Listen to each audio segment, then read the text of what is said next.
Pencatatan, pelaporan, dan distribusi data dan informasi adalah langkah surveillance epidemiologi ke-6. Harus tepat semuanya.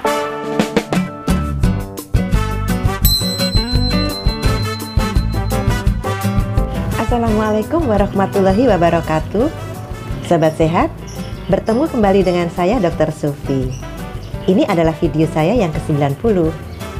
Mulai video 76 dan beberapa video berikutnya akan membahas tentang Pedoman P2 COVID-19 revisi ke-5 yang merupakan lampiran dari Kemenkes RI nomor 413 tahun 2020 tentang Pedoman P2 COVID-19. Video saya yang ke-90 ini akan membahas pencatatan, pelaporan, distribusi data dan informasi dalam surveillance epidemiologi COVID-19. Ini merupakan video ke-15 dari beberapa video yang disiapkan mengikuti alur pedoman P2 COVID-19. Sobat sehat, yuk kita melanjutkan pembahasan tentang surveillance epidemiologi dalam penanggulangan COVID-19. Pembahasan surveillance epidemiologi COVID-19 meliputi 9 pembahasan, antara lain tujuan surveillance, definisi operasional, penemuan kasus, manajemen kesehatan masyarakat, penyelidikan epidemiologi, pelacakan kontak erat, penilaian risiko, pencatatan, pelaporan, dan distribusi data dan informasi, serta surveillance berbasis masyarakat atau SBM, yaitu menyiapkan masyarakat dalam penanggulangan COVID-19. Oleh karena pentingnya pengetahuan tentang surveillance epidemiologi, kita akan mencoba mengenai secara bertahap. Di video 90 ini kita akan melanjutkan mengenal tentang pembahasan ke-8, yaitu pencatatan, pelaporan, dan distribusi data dan informasi. Apa sih pencatatan, pelaporan, dan distribusi data dan informasi itu? Berdasarkan Permenkes nomor 45 tahun 2014 tentang penyelenggaraan surveillance kesehatan, surveillance kesehatan adalah kegiatan pengamatan yang sistematis dan terus-menerus terhadap data dan informasi tentang kejadian penyakit atau masalah kesehatan dan kondisi yang mempengaruhi terjadinya peningkatan dan penularan penyakit atau masalah kesehatan untuk memperoleh dan memberikan informasi guna mengarahkan tindakan pengendalian dan penanggulangan secara efektif dan efisien.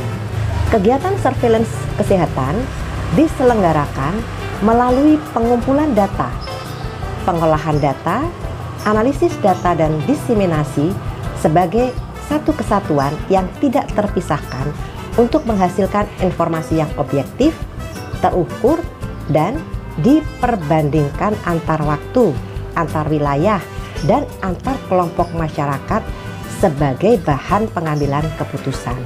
Penyelenggaraan surveillance COVID-19 juga dilakukan sesuai amanat Permenkes nomor 45 tahun 2014, meliputi pencatatan, pelaporan, pengolahan data, hingga distribusi data dan informasi berdasarkan kebutuhan nasional dan wilayah sebagai bahan pengambilan kebijakan pencegahan dan pengendalian COVID-19.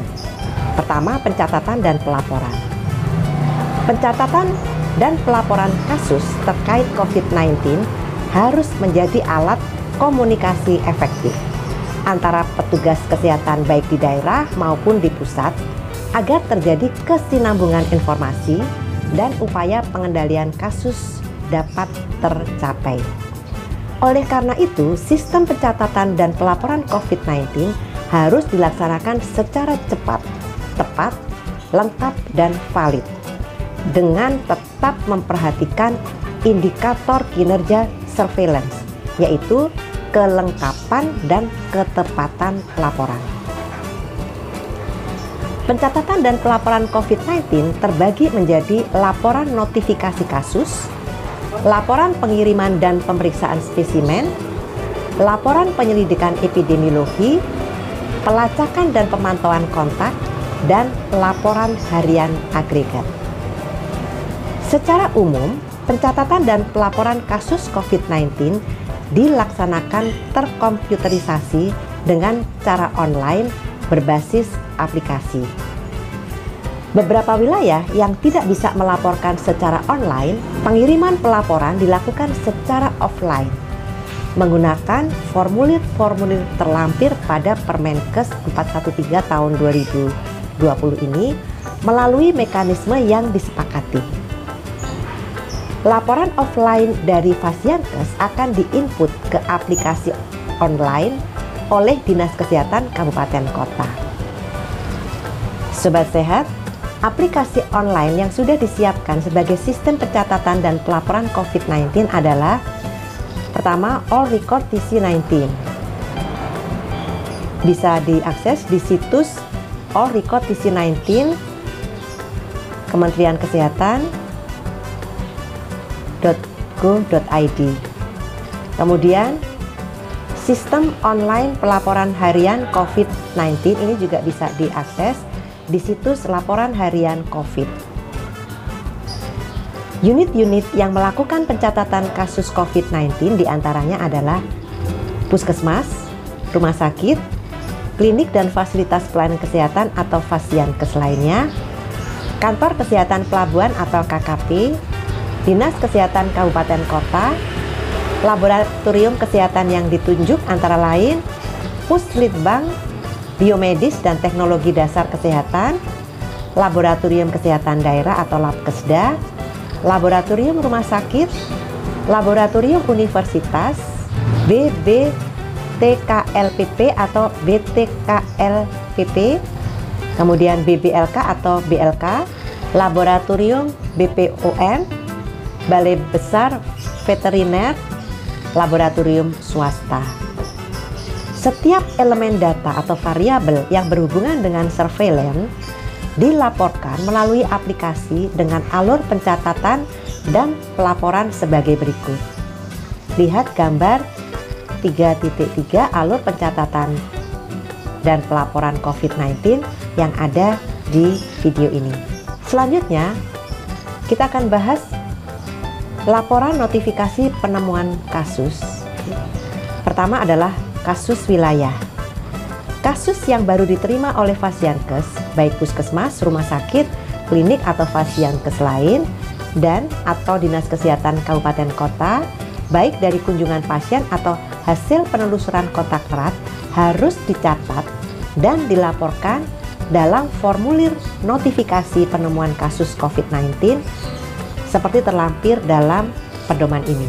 Variabel yang harus dilengkapi saat mencatat notifikasi penemuan kasus adalah nama, NIK, umur, jenis kelamin, alamat domisili 14 hari terakhir, lengkap dengan desa, kelurahan, kecamatan, kabupaten, kota, nomor kontak seluler yang dapat dihubungi, tanggal onset yaitu muncul gejala, gejala terkait COVID-19, riwayat atau kontak perjalanan atau tidak ada, kondisi penyerta, status epidemiologi, antara lain suspek, probable, atau konfirmasi. Kemudian tindakan, rujuk, rawat, isolasi mandiri. Variabel alamat domisili diisi dengan alamat tempat tinggal dalam 14 hari terakhir. Variabel ini penting untuk dilengkapi karena menjadi dasar penentuan lokasi asal ditemukannya kasus dan berkaitan dengan area fokus penyelidikan epidemiologi. Bagi rumah sakit yang sudah terdaftar dalam SIM rumah sakit online, maka data kasus juga diinput ke dalam aplikasi SIRS online sesuai ketentuan pelayanan di rumah sakit. Bagi Fasiankes yang melakukan pengambilan spesimen, setelah mencatat data di atas, harus melakukan input melalui aplikasi online All Record TC19.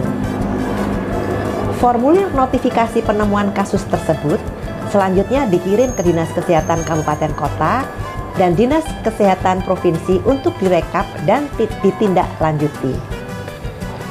Dinas Kesehatan juga dapat melihat notifikasi penemuan kasus terkait kasus yang dikirim spesimennya melalui aplikasi online All Record TC19 menggunakan akun Dinas Kesehatan.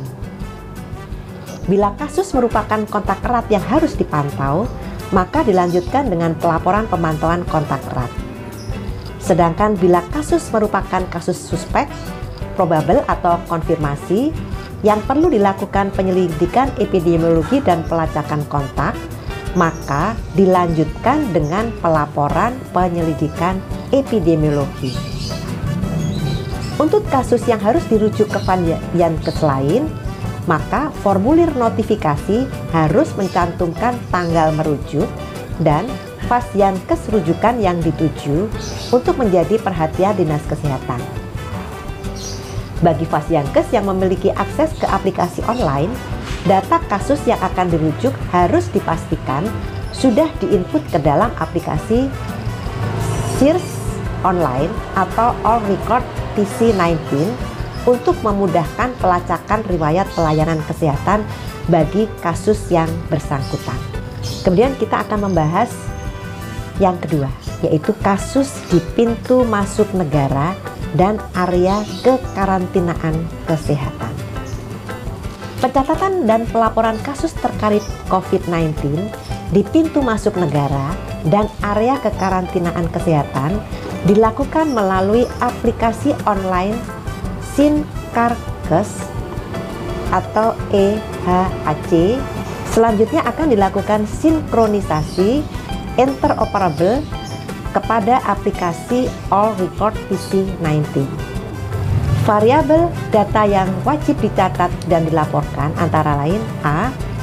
Identitas pasien lengkap meliputi nama lengkap atau NIK atau nomor paspor, tempat tanggal lahir, umur, jenis kelamin, kewarganegaraan, pekerjaan, alamat sesuai KTP atau paspor, alamat domisili dalam 14 hari terakhir, alamat tujuan, nomor seluler yang dapat dihubungi.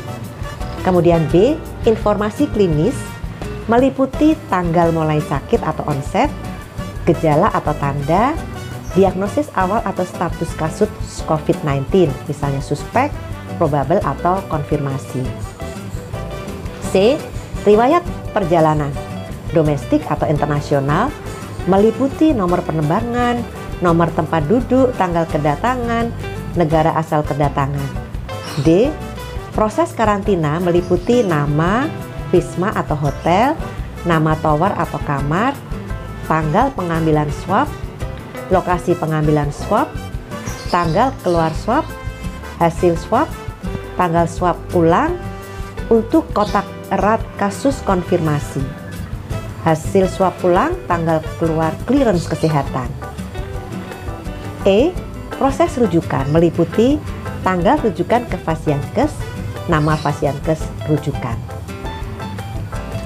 Data-data di atas harus dilengkapi sebelum pasien dirujuk ke Vaskes. Selanjutnya, kantor kesehatan pelabuhan atau KKP harus memberikan notifikasi kepada Vaskes rujukan dan dinas kesehatan tujuan agar dapat ditindaklanjuti dengan perawatan atau pemantauan sesuai ketentuan. Variabel alamat domisili diisi dengan alamat tempat tinggal dalam 14 hari terakhir. Variabel ini penting untuk dilengkapi karena menjadi dasar penentuan lokasi asal ditemukannya kasus dan berkaitan dengan area fokus penyelidikan epidemiologi. Notifikasi ke negara asal WNA melalui National IHR Focal Point Indonesia dan sebagai dasar pengeluaran clearance bagi WNI repatriasi mandiri dan WNA yang datang dari luar negeri khususnya untuk wisma karantina serta notifikasi ke daerah tujuan. Pengisian data proses karantina dikhususkan bagi KKP yang wilayah kerjanya menjadi pintu masuk WNI repatriasi mandiri dan WNA yang datang dari luar negeri dan tidak membawa surat keterangan negatif COVID-19 serta terdapat fasilitas wisma atau asrama karantina. Pada proses karantina dilakukan pengambilan swab. Apabila hasil swab negatif, maka orang yang dikarantina dapat dipulangkan setelah terbit clearance kesehatan. Apabila hasil swab positif, maka dilakukan proses rujukan sesuai ketentuan. Ketika ada proses pengambilan spesimen atau swab, Petugas yang ditunjuk di area kekarantinaan kesehatan juga harus melakukan input melalui aplikasi online All Record PC-19. Kemudian yang ketiga, kasus notifikasi dari negara lain. Jika dilaporkan kasus notifikasi dari IHR National Focal Point negara lain, maka informasi awal yang diterima oleh Dirjen P2P akan diteruskan ke PHEOC untuk dilakukan pelacakan. A. Bila data yang diterima meliputi nama, nomor paspor, dan angkutan keberangkatan dari negara asal menuju pintu masuk negara, antara lain bandara, pelabuhan, dan PLBDN, maka dilakukan pertama, PHEOC meminta KKP melacak melalui HAC atau jejaring yang dimiliki KKP tentang identitas orang tersebut sampai didapatkan alamat dan nomor seluler. B. Bila orang yang dinotifikasi belum tiba di pintu masuk negara, maka KKP segera menemui orang tersebut, kemudian melakukan tindakan sesuai SOP, termasuk melakukan pencatatan dan pelaporan sebagaimana pelaporan kasus di pintu masuk negara. 3. Bila orang tersebut melewati pintu masuk negara, maka KKP melaporkan ke PHEOC perihal identitas dan alamat serta nomor seluler yang dapat dihubungi. 4. PHEOC meneruskan informasi tersebut ke wilayah atau dinas kesehatan dan KKP setempat untuk dilakukan pelacakan dan tindakan sesuai SOP. Selanjutnya dilakukan pencatatan dan pelaporan sebagaimana pelaporan kasus di pintu masuk negara. B. Bila data yang diterima hanya nama dan nomor paspor, maka dilakukan 1. PHEOC menghubungi kontak person atau CP di Direktorat Sistem Informasi dan Teknologi Keimigrasian. Dapat langsung menghubungi direktur atau eselon di bawahnya yang telah diberi wewenang untuk meminta data identitas lengkap dan riwayat perjalanan. 2. Setelah PHEOC mendapatkan data lengkap, PHEOC meneruskan informasi tersebut ke wilayah atau Dinkes dan KKP setempat untuk dilakukan pelacakan dan tindakan sesuai SOP. Selanjutnya dilakukan pencatatan dan pelaporan sebagaimana laporan kasus di pintu masuk negara. Alur pelacakan kasus notifikasi dari IHR National Focal Point negara lain ini dapat dilihat pada formulir yang terlampir pada Permenkes 413 tahun 2012. B. Laporan pengiriman dan pemeriksaan spesimen. 1. Fasilitas pelayanan kesehatan pengirim spesimen. Spesimen yang diambil dan dikirim ke laboratorium pemeriksaan spesimen harus tercatat dan terlaporkan seluruhnya ke dalam aplikasi online All Record PC-19. Variabel data yang wajib dicatat dan dilaporkan antara lain: A. Identitas pasien lengkap, meliputi nama lengkap, NIK atau paspor, umur atau jenis kelamin, alamat, domisili dalam 14 hari terakhir, alamat sesuai identitas, nomor kontak seluler yang dapat dihubungi. B. Informasi klinis meliputi tanggal mulai sakit atau onset, gejala atau tanda. C. Riwayat rujukan. Data pengirim spesimen meliputi jenis Fasiankes dan asal Fasiankes. D. Riwayat pengambilan spesimen meliputi tanggal pengambilan spesimen, jenis spesimen yang diambil, dan laboratorium pemeriksa tujuan. Variabel domisili diisi dengan alamat tempat tinggal dalam 14 hari terakhir. Variabel ini penting untuk penentuan lokasi asal ditemukannya kasus dan berkaitan dengan lokasi asal ditemukannya kasus berdasarkan laporan notifikasi yang sudah dikirimkan ke Dinas Kesehatan sebelumnya dan berkaitan dengan area fokus penyelidikan epidemiologi. Data kasus yang akan diambil spesimen dapat diperiksa melalui aplikasi apakah pernah tercatat dalam database SIS-RS online atau All Record TC19 sebelumnya. Jika belum ada, maka Fasiankes pengirim spesimen wajib menambah kasus tersebut sebagai data baru yang akan dikirimkan spesimennya. Pada saat akan mengirimkan spesimen, Fasiankes harus melampirkan forum permintaan pemeriksaan laboratorium yang dapat dicetak dari aplikasi All Record TC19. Sebagai panduan pengisian data pengiriman spesimen dapat digunakan formulir penyelidikan epidemiologi sebagai mana terlampir pada pedoman P2 COVID-19 ini. Dalam kondisi darurat, misalnya forum permintaan pemeriksaan laboratorium tidak dapat dicetak dari aplikasi, Fasiankes pengirim dapat mengirim spesimen dengan melampirkan formulir PE yang sudah terisi variabel wajib di atas, namun tetap memastikan data sudah diinput ke dalam aplikasi. Fasiankes juga dapat mengajukan permohonan pemeriksaan menggunakan TCM atau viral load dengan melampirkan formulir sebagaimana terlampir. Ditujukan kepada laboratorium rumah sakit yang ditunjuk oleh pemerintah untuk pelaksanaan pemeriksaan RT-PCR COVID-19 menggunakan alat closed system atau TCM tuberkulosis dan alat PCR viral load HIV.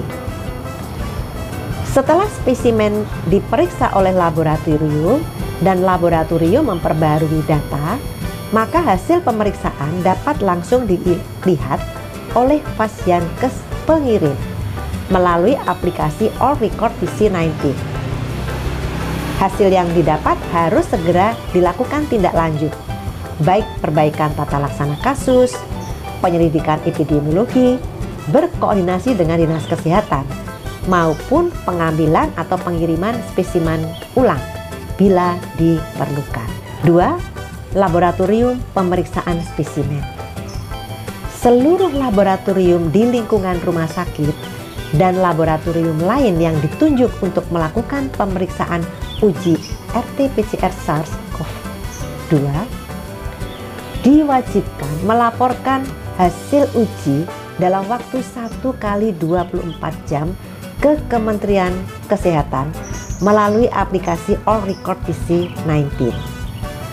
Untuk laboratorium rumah sakit yang ditunjuk untuk melakukan pemeriksaan COVID-19 dengan menggunakan alat TCM tuberkulosis, melaporkan hasil pemeriksaan dan penggunaan reagennya melalui Sistem Informasi Tuberkulosis atau SITB, dan RT-PCR viral load HIV melaporkan hasil pemeriksaan dan penggunaan reagennya sesuai alur pelaporan RT-PCR, serta melengkapi register pemeriksaan laboratorium sebagaimana formulir terlampir pada KMK 413 tahun 2020. Dalam hal pencatatan dan pelaporan untuk kepentingan surveillance, laboratorium pemeriksa yang menggunakan TCM dan viral load tetap diwajibkan memperbarui hasil pemeriksaannya di aplikasi All Record TC19. Hal ini dikarenakan Fasiankes pengirim spesimen mengajukan pemeriksaan melalui aplikasi All Record TC19.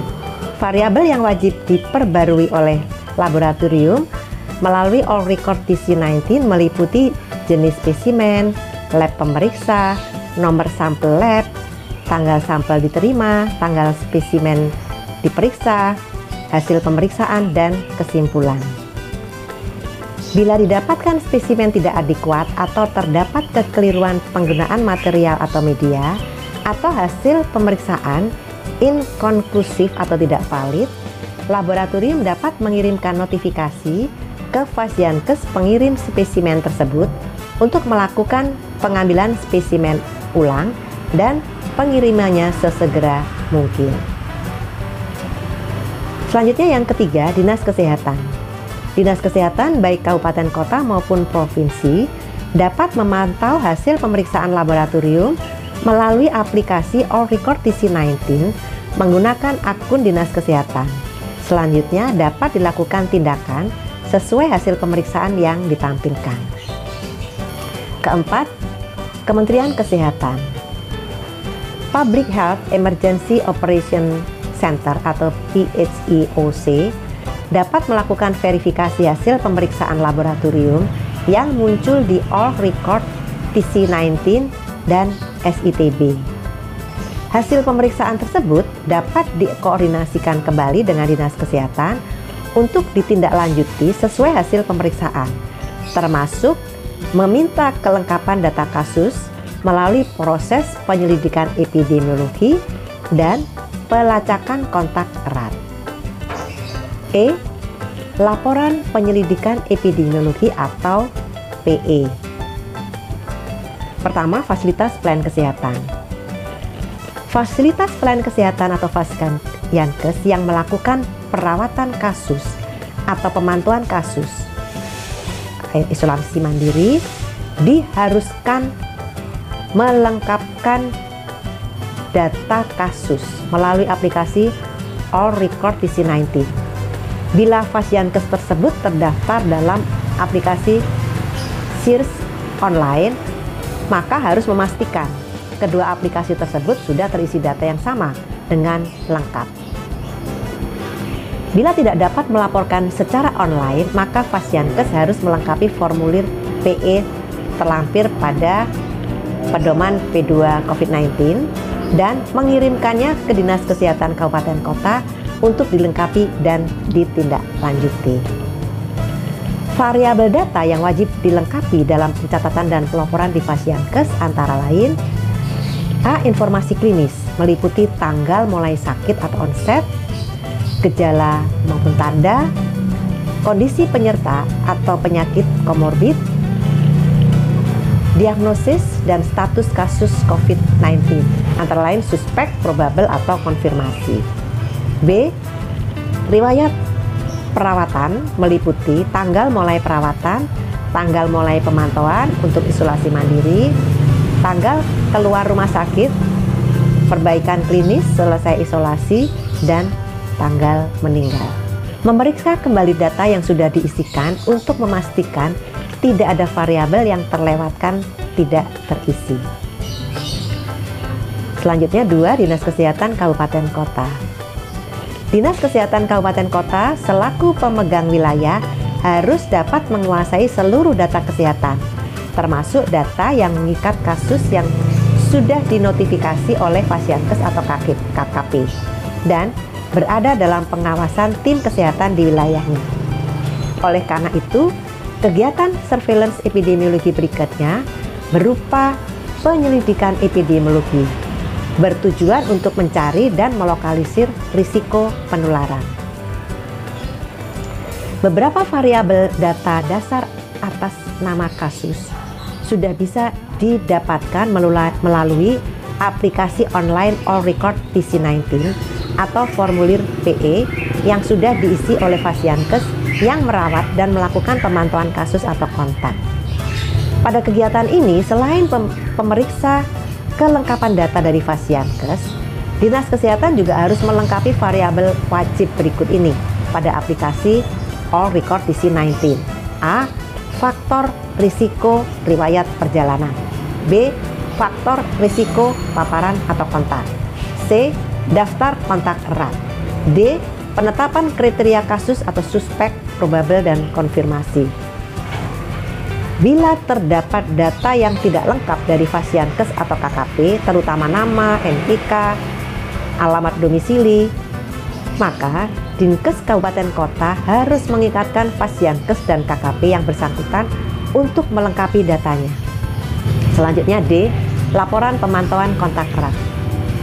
Setiap kasus yang dilakukan PE akan dilakukan pelacakan kontak erat yang diduga menjadi faktor risiko paparan terhadap kasus.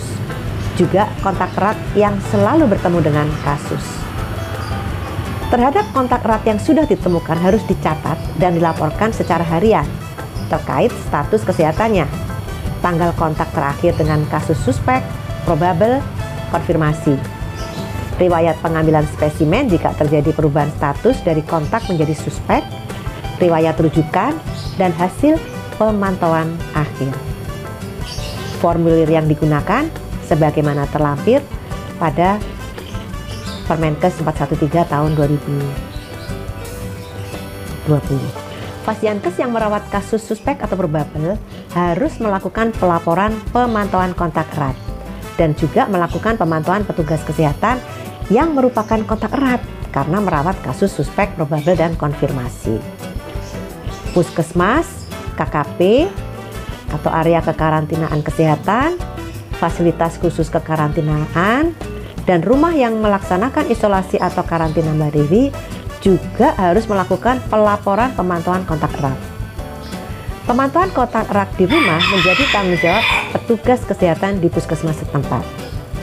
Setiap kontak erat yang dipantau setiap hari wajib diperiksa suhu badannya dan gejala yang mungkin dikeluhkan. Hasil pemantauan harian dituliskan di dalam formulir yang disediakan, kemudian dilaporkan secara harian kepada Dinas Kesehatan Kabupaten Kota. Untuk selanjutnya, dilakukan rekap ke dalam laporan harian agregat. Selanjutnya E, laporan harian agregat. Laporan harian agregat dilakukan oleh Dinas Kesehatan Kabupaten Kota melalui aplikasi sistem online pelaporan harian COVID-19. Bisa dilihat di situs laporan harian COVID. Laporan ini merupakan rekapitulasi agregat harian dari laporan notifikasi penemuan kasus, laporan terkait spesimen, laporan PE, dan laporan pemantauan kontak erat. Laporan harian juga merupakan alat monitoring harian bagi Dinas Kesehatan Kabupaten Kota atas perkembangan kasus di wilayahnya. Sehingga laporan harian ini wajib dilakukan secara lengkap dan tepat waktu. Formulir laporan harian sebagaimana terlampir pada pedoman P2 COVID-19 revisi kelima. Laporan ini sangat berguna untuk melakukan analisis cepat perkembangan kasus COVID-19 dalam jangka waktu harian dan jangka waktu tertentu, sehingga dapat dijadikan acuan pemegang kebijakan untuk bertindak cepat dan akurat sesuai indikator surveillance epidemiologi. Oleh karena laporan harian ini diisi dan dilaporkan oleh Dinas Kesehatan Kabupaten Kota selaku pemegang wilayah, maka data ini dapat secara akurat digunakan sebagai acuan perencanaan, respon pencegahan dan pengendalian COVID-19 di wilayah kabupaten kota. Melalui aplikasi online tersebut, semua pihak yang membutuhkan penyajian hasil pelaporan harian dapat mengakses sistem online pelaporan harian COVID-19 dengan hak akses terbatas. Variabel yang wajib dicatat dan dilaporkan ke dalam sistem online pelaporan harian adalah kasus-kasus baru pada tanggal pelaporan. Antara lain 1. Data kasus suspek meliputi jumlah suspek, jumlah probable, jumlah suspek discharge, dan jumlah kasus yang diambil spesimen untuk RT-PCR, termasuk tes cepat molekuler atau TCM yang digunakan untuk pemeriksaan TB dan mesin PCR program HIV/AIDS dan PIMS yang digunakan untuk pemeriksaan viral load HIV. 2. Data kasus konfirmasi meliputi jumlah konfirmasi harian, jumlah konfirmasi bergejala atau tanpa gejala, konfirmasi berdasarkan risiko, yaitu perjalanan, importasi, kontak erat, dan tanpa riwayat perjalanan atau kontak erat, dan jumlah selesai isolasi. Kemudian yang ketiga, data pemantauan kontak erat meliputi jumlah kasus konfirmasi yang dilakukan pelacakan kontak erat, jumlah kontak erat, jumlah kontak erat yang menjadi suspek, jumlah kontak erat yang menjadi konfirmasi, jumlah kontak erat discharge, jumlah kontak erat yang sudah dipantau, dan jumlah kontak erat yang mangkir dari pemantauan. 4. Data kasus meninggal, meliputi data konfirmasi yang meninggal dan kasus meninggal probable COVID-19. 5. Data suspek atau probable atau konfirmasi yang sedang dilakukan perawatan di rumah sakit rujukan, rumah sakit lain, rumah sakit darurat, dan isolasi mandiri di bawah pemantauan puskesmas dan fasilitas lainnya. Sobat sehat, dalam sistem pelaporan harian berlaku indikator kinerja surveillance, yaitu kelengkapan dan ketepatan laporan. Kelengkapan laporan menunjukkan jumlah kabupaten kota yang melapor di provinsi tertentu per hari. Hal ini menunjukkan validitas dan kualitas data per provinsi. Semakin tinggi kelengkapannya, maka akan semakin valid dan baik datanya untuk dapat dianalisis. Sedangkan ketepatan laporan dibatasi dengan waktu laporan per hari akan diambil datanya, yaitu pukul 12 WIB setiap hari. Ketepatan laporan menunjukkan akurasi data untuk siap digunakan sebagai bahan laporan kepada pemegang kebijakan pada hari tersebut. Selanjutnya kedua, pengolahan dan analisis data. Data yang telah diterima oleh All Record TC19 selanjutnya akan diolah secara terkomputerisasi dan unit pengampu data diberi hak akses oleh wali data untuk dapat melakukan analisis sesuai dengan kebutuhannya.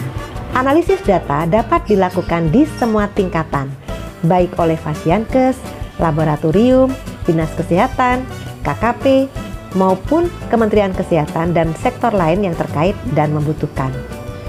Sedangkan laporan harian yang diinput melalui sistem online pelaporan harian COVID-19 yang ada di situs laporan harian COVID, unit pengampu data dapat melihat hasil olah data dan analisis secara terkomputerisasi langsung melalui menu penyajian data harian.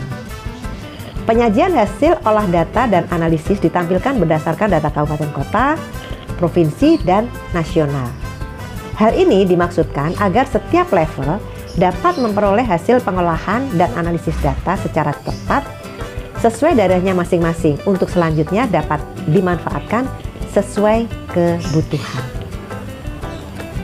Untuk mengukur indikator kinerja surveillance, data yang valid dan berkualitas sangat diperlukan agar hasil analisis mengenai perkembangan kasus COVID-19 dan faktor risikonya dapat diketahui secara cepat dan akurat, sehingga informasi yang dikeluarkan dapat dimanfaatkan dalam upaya penanggulangan COVID-19 dan tepat sasaran. Berdasarkan tingkatannya, tujuan analisis dapat diuraikan sebagai berikut. A.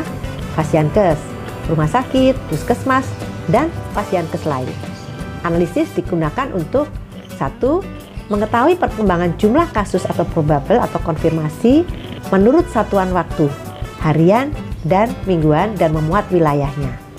2. Mengetahui perkembangan kasus konfirmasi menurut gejala, tanda, karakteristik kondisi penyerta dan penyakit komorbid lainnya. 3. Mengetahui perbandingan angka kematian kasus konfirmasi dengan angka kematian dengan COVID-19 sebagai penyebab kematian atau cause of death. 4. Mengetahui kapasitas Fasiankes dan dapat digunakan untuk menghitung perencanaan logistik harian dan mingguan seperti APD, beban perawatan, bed occupancy rate atau BOR, tenaga kesehatan, dan lain-lain. 5. Melakukan analisis data yang akan menjadi bahan untuk melakukan audit kinerja Fasiankes, termasuk penerapan PPI dan SOP tata laksana medis. B. Laboratorium. Analisis digunakan untuk 1. Mengetahui angka positif rate, 2. mengetahui perbandingan jumlah spesimen adekuat, invalid, dan inkonklusif sehingga dapat digunakan untuk merencanakan evaluasi kemampuan lab dan rekomendasi cara pengambilan spesimen di lapangan. 3. Mengetahui kapasitas laboratorium dan menghitung perencanaan kebutuhan logistik laboratorium. 4. Melakukan analisis dan audit kinerja laboratorium, terutama perbandingan antara spesimen masuk dan diperiksa. C. Dinas Kesehatan Kabupaten Kota atau Provinsi. Analisis digunakan untuk mengetahui keberhasilan pengendalian COVID-19 di level kabupaten kota maupun provinsi sesuai dengan indikator yang ditentukan oleh Kementerian Kesehatan melalui Pedoman P2 COVID-19 revisi ke-5 ini. Selain itu bermanfaat untuk 1. Mengetahui proyeksi perkembangan kasus COVID-19 di wilayah. 2. Mengetahui laju perkembangan jumlah kasus suspek, probable, konfirmasi, sekaligus suspek discharge menurut satuan waktu, harian dan mingguan, dan menurut wilayahnya. 3. Mengetahui perkembangan dan distribusi kasus konfirmasi berdasarkan waktu, tanggal onset, tanggal pengambilan spesimen, tanggal pelaporan, orang, umur, jenis kelamin, dan tempat wilayah provinsi ataupun kabupaten kota, kecamatan atau puskesmas sehingga dapat diketahui. 4. Mengetahui perkembangan kasus konfirmasi menurut gejala atau tanda, karakteristik kondisi penyerta atau penyakit komorbid lainnya. 5. Mengetahui perbandingan angka kematian kasus konfirmasi dengan angka kematian dengan COVID-19 sebagai penyebab kematian atau cause of death. 6. Mengetahui perkembangan kasus konfirmasi menurut faktor risiko, yaitu pelaku perjalanan, importasi, kontak erat, tanpa riwayat perjalanan atau kontak. 7.